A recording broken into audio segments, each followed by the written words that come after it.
আসসালামু আলাইকুম রহমতুল্লাহি ওবরকাতুহ। সম্মানিত দর্শক, রাষ্ট্রপতি জনাব শাহাবুদ্দিন চুপ্পুর সঙ্গে আমাদের প্রধান উপদেষ্টা ডক্টর মোহাম্মদ ইউনূসের যে মনস্তাত্ত্বিক দূরত্ব এবং সেই দূরত্বের ভয়াবহতা সম্পর্কে আমরা কম বেশি সবাই জানি।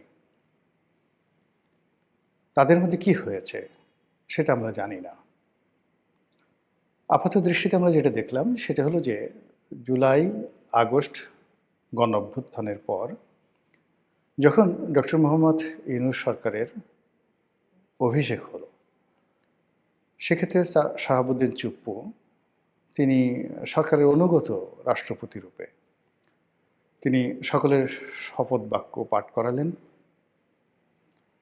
এবং যতটা অপমানিত হওয়া যায়, যতটা লাঞ্ছিত হওয়া যায়, ঠিক ততটা অপমানিত লাঞ্ছিত হয়ে তিনি অনেকগুলো বিষয় মুখ বুজে সহ্য করলেন।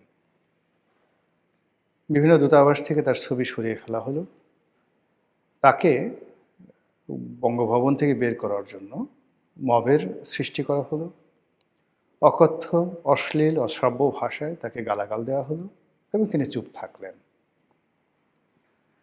এরপর যেটা হলো যে তিনি বিদেশে যেতে চাইলেন। তাকে তো বিদেশে যেতে দেওয়া হলোই না, বরং বিদেশ থেকে রাষ্ট্রপতির বরাবরে যে কয়েকটি চিঠি এসেছিল, সেই চিঠিগুলো তাকে হস্তান্তর করা হয়নি।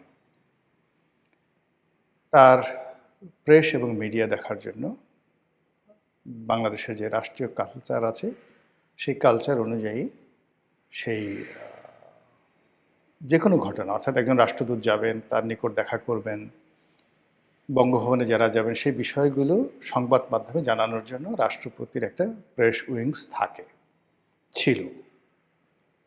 এটাকে উইথড্র করে নিয়ে যাওয়া হয়েছে, ফলে আসলে উনি ওখানে কার্যত গৃহবন্দী অবস্থায় আছেন। এই জিনিসগুলো কেন হলো, কী কারণে হলো এবং রাষ্ট্রপতি চুপ্পুর দোষ কী? আওয়ামী লীগ জমানাতে তাকে নিয়োগ দেওয়া হয়েছিল এবং তিনি মনে প্রাণে একজন আওয়ামী লীগের।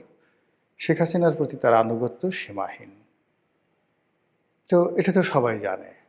তাই যদি হতো তাহলে জুলাই আগস্ট বিপ্লবের পরে সবাইকে পরিবর্তন করা হলো, রাষ্ট্রপতিকেও তো আসলে পরিবর্তন করে দেওয়া উচিত ছিল।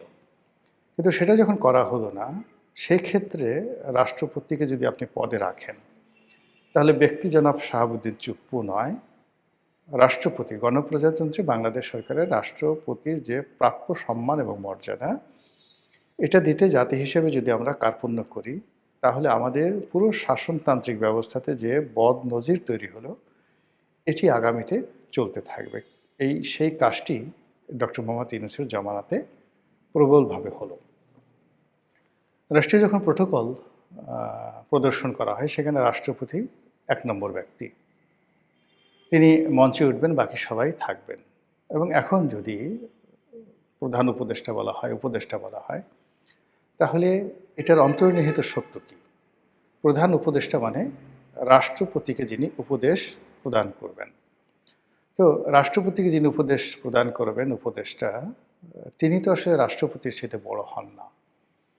এবং আমাদের দেশে যে সরকার ব্যবস্থা, পার্লামেন্টারি ফর্ম অফ গভর্নমেন্ট, এখানে প্রধানমন্ত্রী সরকারের এক্সিকিউটিভ প্রধান। কিন্তু তা সত্ত্বেও তিনি যখন বিদেশে যাবেন, বিদেশ থেকে এসে রাষ্ট্রপতির সঙ্গে দেখা করবেন এবং আরও রাষ্ট্রের যে সকল প্রোটোকল রয়েছে, যেমন ধরুন দুর্নীতি দমন commission, auditor general office, supreme court, তারা স্বাভাবিকভাবেই একটা বাৎসরিক বিভিন্ন উপলক্ষে রাষ্ট্রপতির সঙ্গে দেখা করেন এবং একটা প্রতিবেদন দাখিল করেন।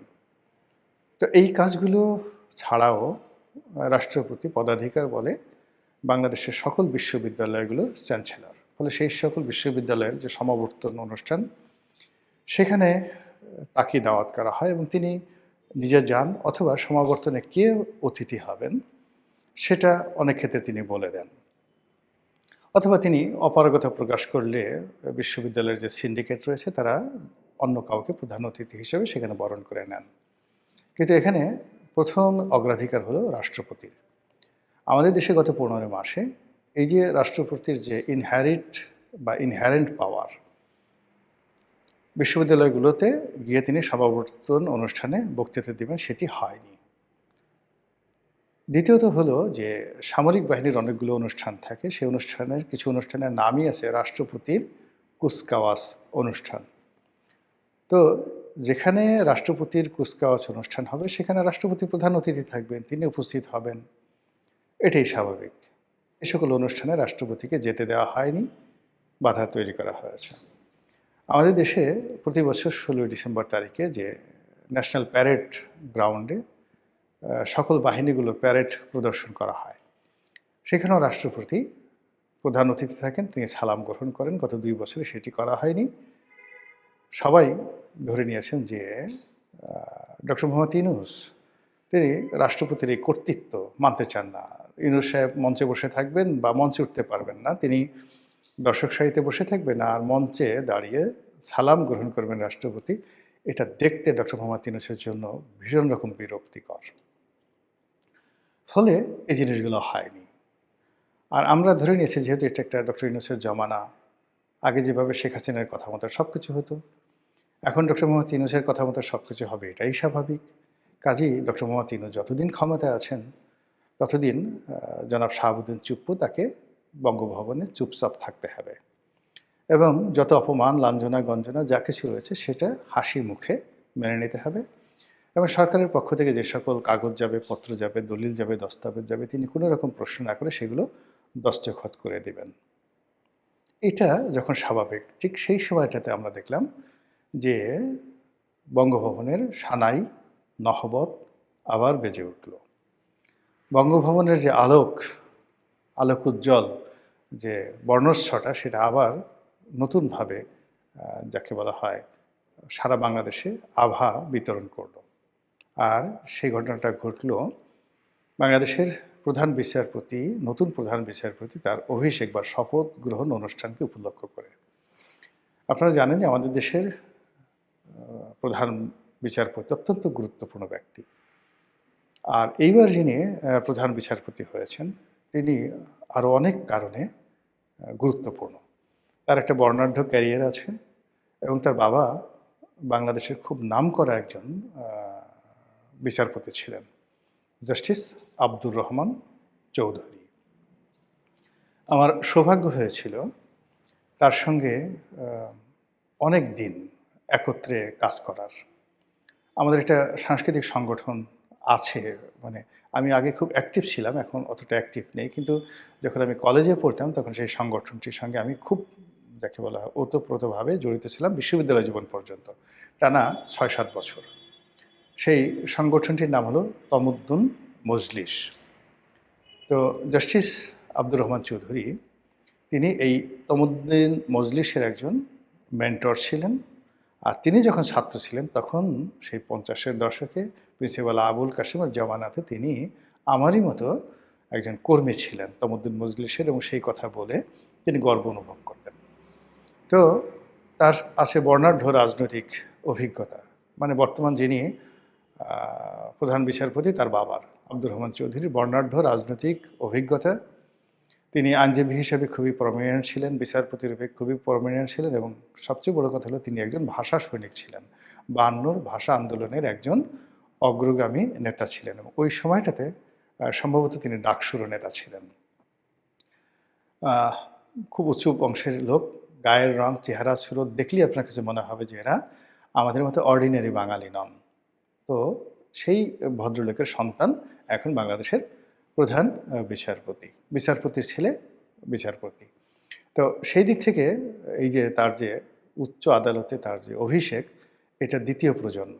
তার বাবা প্রথম প্রজন্ম, তিনি দ্বিতীয় প্রজন্ম। আর অন্য একটা বক্তব্যে তিনি বলেছেন যে আইনজীবী হিসাবে এটি তিনি তৃতীয় প্রজন্ম। সম্ভবত তার দাদাও খুব বড় আইনজীবী ছিলেন, তিনি বিচারপতি হননি কিন্তু আইনজীবী ছিলেন। তো তৃতীয় প্রজন্মের আইনজীবী আর দ্বিতীয় প্রজন্মের বিচারপতি। আর মাশাআল্লাহ তার যে চেহারা ছিল তার বাবার মতোই অসম্ভব সুন্দর। এবং আমার মানে আরও ভালো লাগছে যে আমি ঢাকা বিশ্ববিদ্যালয়ের যে ডিপার্টমেন্টের ছাত্র ছিলাম আইন বিভাগের, বর্তমান বিচারপতি সেই বিভাগেরই অগ্রজ বড় ভাই। তো এই মানুষটির অভিষেক অনুষ্ঠান হলো বঙ্গভবনে, এবং সেই বঙ্গভবনের অনুষ্ঠান উপলক্ষে বাংলাদেশের যে গত ১৬-১৭ মাস ধরে যে কোর্স অফ অ্যাকশন বঙ্গভবন কেন্দ্রিক কোর্স অফ অ্যাকশন এটি রীতিমতো উল্টে গেল। আমরা দেখলাম যে প্রধান বিচারপতির অভিষেক উপলক্ষে সেখানে যাকে বলা হয় রাষ্ট্রপতি, যেখানে মেহমানে আজিম, মেন্টর, প্রধান ব্যক্তি, রাষ্ট্রের কর্তা ব্যক্তি, এটাকে মেনে নিয়ে ডক্টর মোহাম্মদ ইউনূস সেখানে উপস্থিত হলেন। যথারীতি তিনি শপথ বাক্য পাঠ করলেন। তিনি সম্মুখ সারিতে, দর্শক সারিতে বসে রইলেন। যখন জাতীয় সঙ্গীত হলো, মানে বঙ্গভবনের যে নর্মাল প্রোটোকলগুলো হলো, সেই প্রোটোকলে তিনি অর্থাৎ রাষ্ট্রপতি একেবারে অন্য সময়গুলোতে তার গুড ডেজে যেভাবে তিনি দায়িত্ব পালন করতেন ওইভাবে দায়িত্ব পালন করলেন। আর একজন অনুগত প্রধান উপদেষ্টা রূপে ডক্টর মোহাম্মদ ইউনূসের যেভাবে আনুগত্য দেখানো দরকার ছিল ঠিক সেইভাবে তিনি আনুগত্যটা দেখালেন। এখন প্রশ্ন হলো যে হঠাৎ করে ডক্টর মোহাম্মদ ইউনূসের কী হলো? তিনি এখানে কেন গেলেন? না গেলে কি হতো? বা তিনি এখানে কেন গেলেন? এই প্রশ্নের জবাবের উপরে আগামী ২ মাস ২.৫ মাসের রাজনীতির যে ভবিষ্যৎ এটা নির্ভর করবে। দ্বিতীয়ত হলো যে জনাব শাহাবুদ্দিন চুপ্পু, তার মধ্যে যে দৃঢ়তা দেখা গেল, তিনি পুরো অনুষ্ঠানে যেভাবে মুচকি মুচকি হাসছিলেন, ফলে এটাকে একটা নেহায়েত অনুষ্ঠান বা ওই দিনের জন্য এই ঘটনাটা ঘটেছে, দ্বিতীয়বার ঘটবে না এরকম মনে হয়নি। মনে হলো যে উনি প্রাণ ফিরে পেয়েছেন। এবং বঙ্গভবন যেভাবে সাজানো হয়েছে, যেভাবে পানির ফোয়ারাগুলো সেখানে যাকে বলা হয় সেই উৎসরিত করছিল, ফোয়ারা রূপে পানি যেভাবে ছিটাচ্ছিল, ওখানে যারা মেহমান ছিলেন, উপস্থিত ছিলেন, সব মিলিয়ে মনে হচ্ছে যে বঙ্গভবনের যে ক্ষমতা, সেই ক্ষমতা নড়াচড়া করছে। বঙ্গভবনের ক্ষমতা নতুনভাবে বিকশিত হচ্ছে এবং বঙ্গভবনে যারা কর্তা ব্যক্তি রয়েছেন তাদের সকলের মানচিত্র, চোখের মানচিত্র, মুখের মানচিত্র, অভিব্যক্তি সব কিছুর মধ্যে একটা নতুন আভা আমি দেখতে পেয়েছি সেই অনুষ্ঠানে। যারা সামরিক কর্মকর্তা ছিলেন, বেসামরিক কর্মকর্তা ছিলেন, যারা আর্দারলি ছিলেন, মিডিয়াতে বা মানে ভিডিওতে যে তাদের যে বডি ল্যাঙ্গুয়েজ আমি দেখেছি, মনে হচ্ছে যে তাদের মধ্যে নতুন একটা সাড়া পড়ে গেছে। হঠাৎ করে এটা কেন হলো? এটা কি তারেক রহমান সাহেবের বাংলাদেশে আসার কারণে? এটি কি একটা নতুন গণতন্ত্রের যে অভিযাত্রা সেটির কারণে? সামনে একটা ইলেকশন আসছে, সেই ইলেকশনের পরেও প্রথা অনুযায়ী রাষ্ট্রপতি আরও কিছুদিন থাকবেন এবং ইলেকশনের যেদিন মানে নতুন সরকার শপথ নেবে সেদিনই ডক্টর মোহাম্মদ ইউনূসের ক্ষমতা শেষ। এই কারণে? নাকি অন্য কিছু? যা কিনা আরও গভীর, যা কিনা আরও সুদূর প্রসারী। আল্লাহই ভবিষ্যৎ ভালো জানেন। আমাদের জন্য যেটি ভালো সেটিই যেন হয়। আসসালামু আলাইকুম ওয়া রাহমাতুল্লাহি ওয়া বারাকাতুহু।